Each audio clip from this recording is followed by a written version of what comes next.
and welcome to Round Robin. I'm your host, Robin McCormick, with the City of Hampton's Communications and Marketing Department.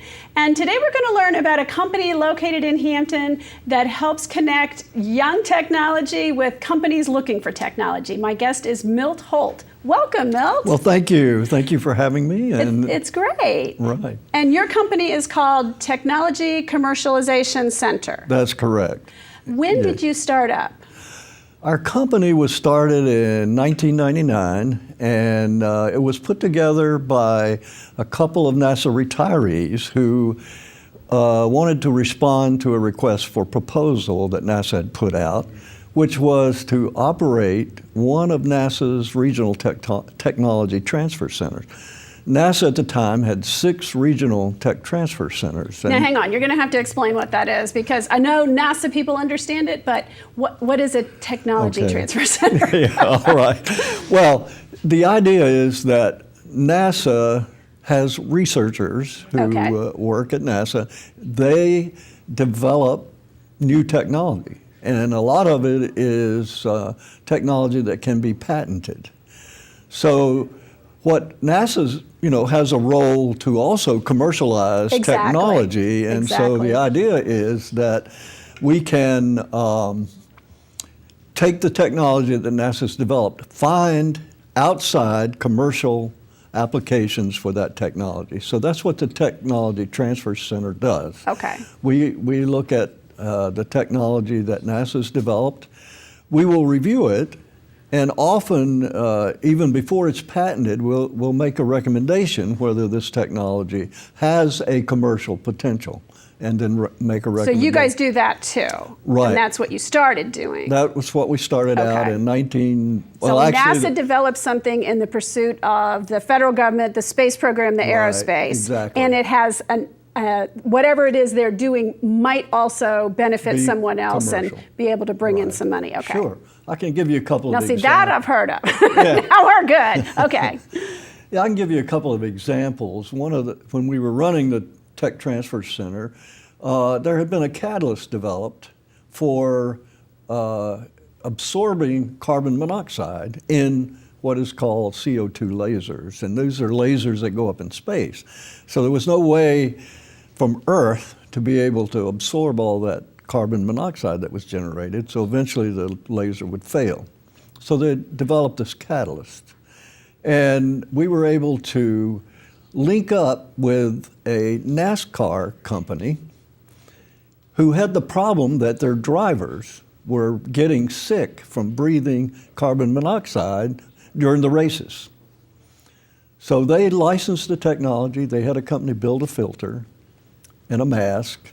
And so now most of the NASCAR drivers use this mask, and so they don't have this carbon monoxide sickness anymore. So that's a good example of how that can work. You have to figure out how this thing that has this very specific space application might affect or have an offshoot kind of thing for someone else. Yeah, who's willing to pay for it, right. the production of it. Right, a commercial application. Okay, that's so cool. So that's kind of what we did as part of the Regional Tech Transfer Center.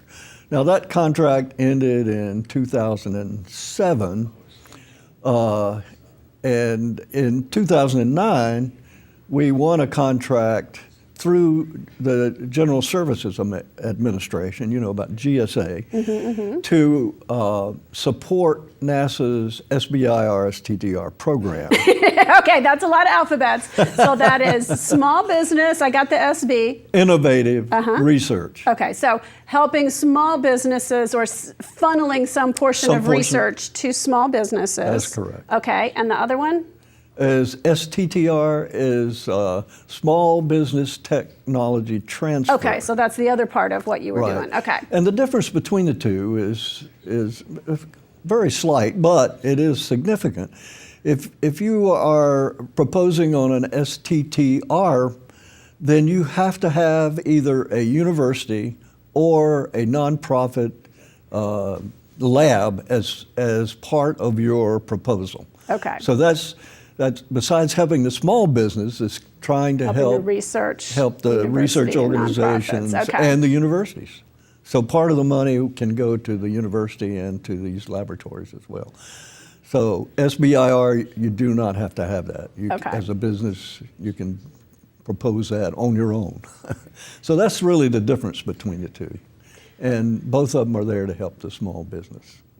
So your job then is to, at this point, figure out what research needs are of NASA or other government entities? Well, not so much other entities. We're primarily looking at what are the research needs of large businesses. Okay.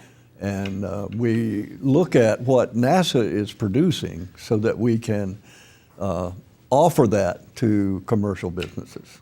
So that's somehow kind of what you we have do. to figure out the needs and the products and try to marry them And up. merge the two. That's exactly right.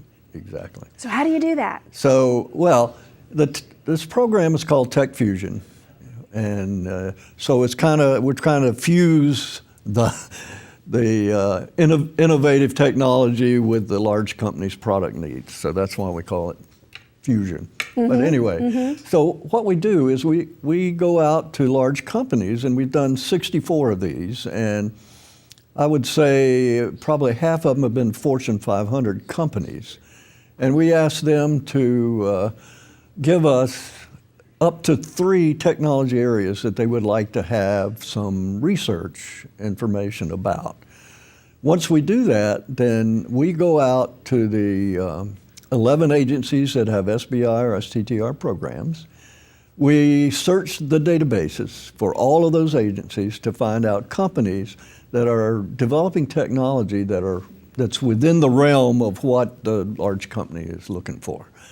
And often we'll come up with maybe 150, 200 companies that cover the 3 areas that they're interested in.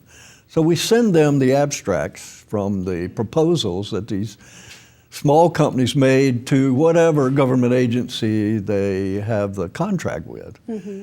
And the large company will then narrow that down to maybe 30 companies that they see, yeah, these look really promising and could fit into our product line, or they have something that we could start a new product line with.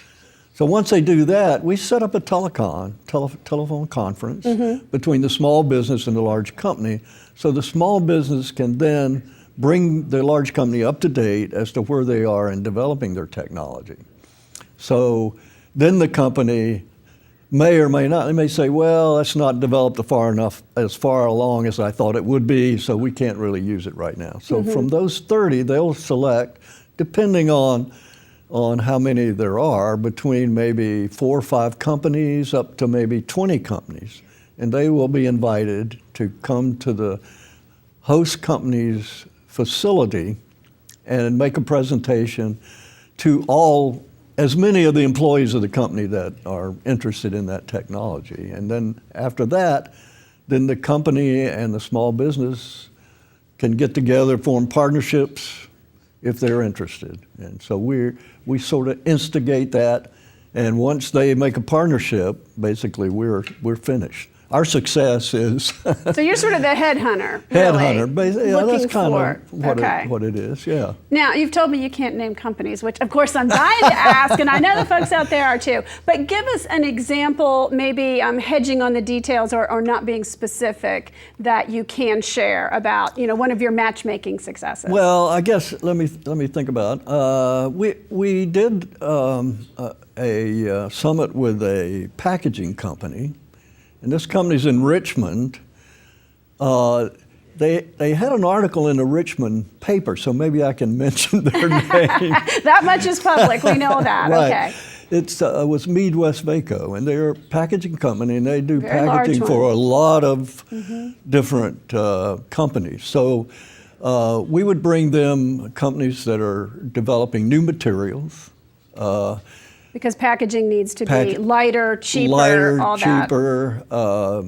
They'd like to have packaging that is moisture resistant. They'd like to have packaging that, once they seal it, it stays sealed and that sort of thing. So that's an example of the kind of thing we've done.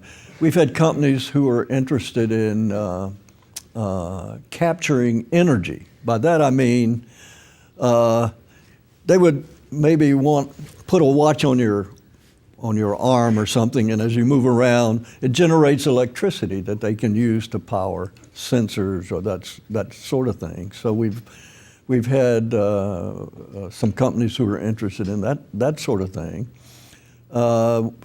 Photovoltaics is another area that people are really interested in, and there's a lot of work going on within the government. And how do you improve the efficiency of photovoltaics? I mean, that's one of the areas that could help us reduce our energy dependence on fossil fuels. Right, huge area. And a lot of research, as you say, going on. I know, okay, we were touring physics and chemical engineering departments at a lot of universities recently, and I saw a lot going on in that area. So it could tap, what you're saying is, university research, anything going on, and figuring out then how to, this must be a huge area, Milt. You guys stay busy. Yes, we are busy. And how big is your company? Our company right now it is a small business. We have 4 permanent employees. We have 3 part-time employees. And we have a cadre of what we call subject matter experts. These are people who know about... I mean, reading those research abstracts doesn't make sense to the average person.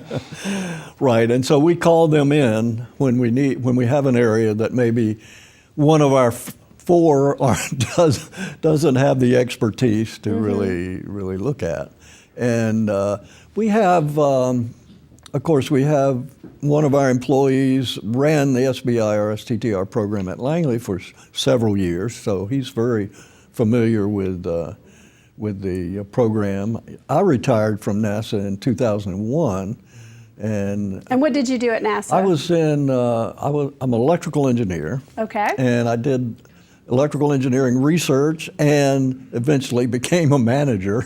So I managed several organizations that developed new computer technology, that did flight experiments that also ran simulators. So I had a wide variety of responsibilities. So, you have a fairly broad understanding of the technology that's going on out there. So your folks have to understand both government contracting and the inner workings of that, and the science and the developing technologies and the commercial needs and commercial aspects. Absolutely, that's right.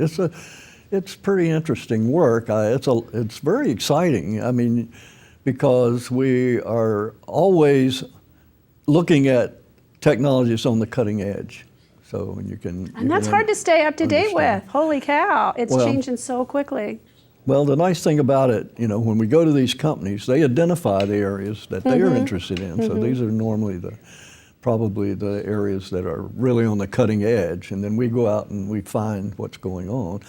And of course, we have to look at these abstracts and say, does that really fit what this company is looking for? Right. So we have You've to got have to some do that. knowledge Work for them. Okay. of what's going on with the technology. Well, that's great. And where are you located? We're located in the Research Park, Hampton Research Park. We're in one of the National Institute of Aerospace buildings. I thought you might be. That's wonderful. Yeah, right. How that clustering is going on, and talk about knowing what research is going on in aerospace. You're right there with the universities, with the grad students, and bumping into some of them from time to time, I imagine. Yeah. Well, yeah, and this building, of course, was put there to hold laboratories. So the first floor of the building is all laboratories, and there's a lot of technology going on there. Part of the third floor, which we're on, is the Peninsula Technology Incubator, and then of course we're there. And there are there's several other companies and other activities going on in that building. So it's well, that's helpful. And thank you for explaining this, because I know, when you're out selling the city and talking to people, and really the National Institute for Aerospace and NASA and Langley, you know, you've got all this right here, and it's a key selling point of Hampton, but so many of us don't really understand. I mean, you're not putting out a product. You're not showing something that I can hold. Well, and that's so, correct. Yeah, so how these connections come about and help the economy and help the country and use some of the commercialization, the technology. It's wonderful. And we see this program as a win-win because, you know, the small business, they can grow their business, which brings in jobs to the area, brings in money to the area, so helps the whole economic outlook for the area. And you gave me some stats when we started about the smaller companies you work with. Really, you've had a decent percent. I mean, you could work with anybody anywhere in the country. Sure. But you said a bunch of them have been from Virginia or from the region. Well, that's true. Let's see, one example was there's a company in Hampton called Unitech. I don't know if you're familiar with them. I've heard of them. You've heard of them. Well, when we were running the Tech Transfer Center, we were able to talk them into, I guess you'd say, into licensing a technology from NASA, which was a materials technology. So they did, and they actually developed a product from this materials technology. And of course, they've sold it as well, but they also teamed with another small business, which happens to be in one of the NIA buildings called EM Analytics. And they were able to sell this product to one of the DOD agencies. So they've been, you know, that's one of those successes, I would say, in some of the things that we've done. The one about NASCAR, of course, NASCAR is not located in Virginia, but but it's an industry that a lot of people in Virginia are interested in. It's a giant machine. Yeah, it's very interesting. That's correct. Yeah. Okay. Yeah. Well, Milt, thank you for coming by and explaining this and giving us some examples of how connecting technology helps develop products, helps add jobs, and helps the economy. Well, you're quite welcome, and I think this is something that's good for Hampton and Hampton Roads as well. Great. Thank you so much. All righty. Thank you. And thank you for watching. I hope you've learned a little bit about technology connections as well. Thanks.